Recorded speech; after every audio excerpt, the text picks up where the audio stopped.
शंकर जी को पशुपतिनाथ भी कहा जाता है, जिसका मतलब है देवादिदेव शंकर जी पशुओं के स्वामी अर्थात उनके रक्षक हैं। उनके प्रति दया और करुणा की दृष्टि रखने वाले हैं। शंकर जी की पत्नी देवी है, जिसे प्रकृति भी कहा जा सकता है। एक ओर तो हम शंकर जी को पशुपतिनाथ कहते हैं और दूसरी ओर मासूम जानवरों की बलि यह कहकर चढ़ाते हैं कि देवी ने पशुओं की बलि मांगी है। लेकिन आचार्य जी कहते हैं यह कैसे संभव हो सकता है? देवी पशुओं की बलि कैसे मांग सकती है? वह अपने स्वामी पशुपतिनाथ की अवहेलना कैसे कर सकती है? उनकी अवज्ञा कैसे कर सकती है? बात बिल्कुल सही है। ऐसे तर्क आचार्य जी को सुनने से पहले कभी नहीं आए। सच सच बोल दो ना कि पशुओं को चबाने की कामना तुम्हें बलि के लिए प्रेरित करती है और तुम जीवा को स्वाद देने के लिए ऐसे कुकृत्य करते रहते हो। कितने क्रूर हो तुम!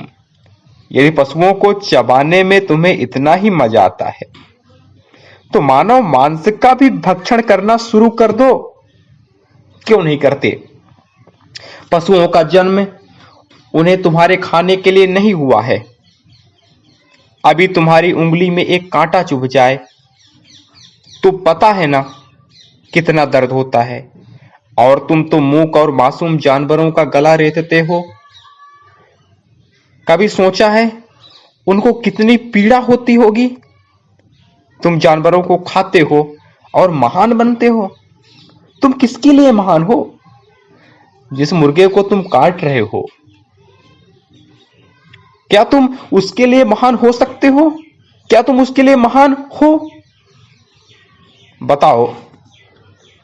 तुम भले ही औरों के लिए महान बने रहो, किंतु उस मुर्गे के लिए नहीं महान हो सकते।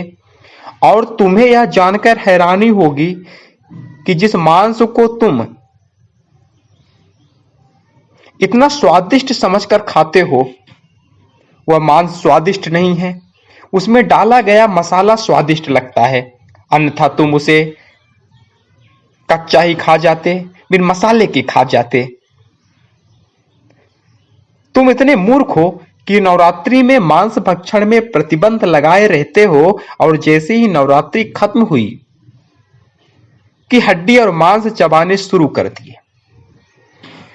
अरे तुम्हारे पास कॉमन सेंस तो होनी चाहिए कि जितनी भी देवी हैं वो सब नवरात्रि में अदृश्य रूप से विद्यमान होती हैं। तो तुमसे तो किसी दिन बलि की मांग नहीं करती देवी, और तुम तो यहां तक कहते हो कि नवरात्रि में मांस खाना ठीक नहीं। तो फिर नवरात्रि के बाद कौन सी देवी तुमसे पशुओं की बलि मांगने लग जाती है? बताओ। अरे साफ साफ बोलो ना, बोल दो साफ साफ कि तुम पाखंडी हो।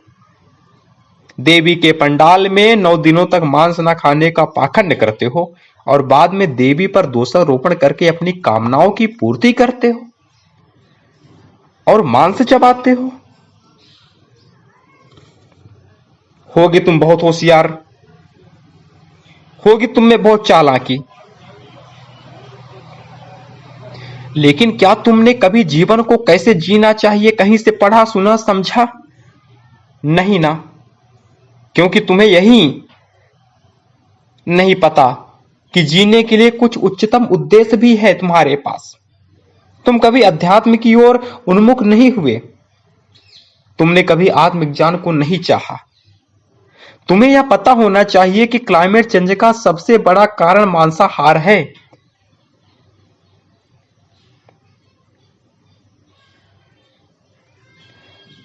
तो हम सबको आचार्य जी के उपदेशा अमृत का पान अवश्य करना चाहिए,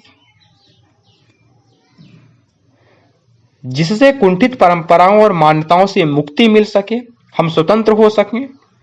हो सके तो संस्था को सहयोग करें, क्योंकि वास्तविक धर्म और ज्ञान के प्रसार में अत्यधिक संसाधनों की जरूरत होती है। धन्यवाद।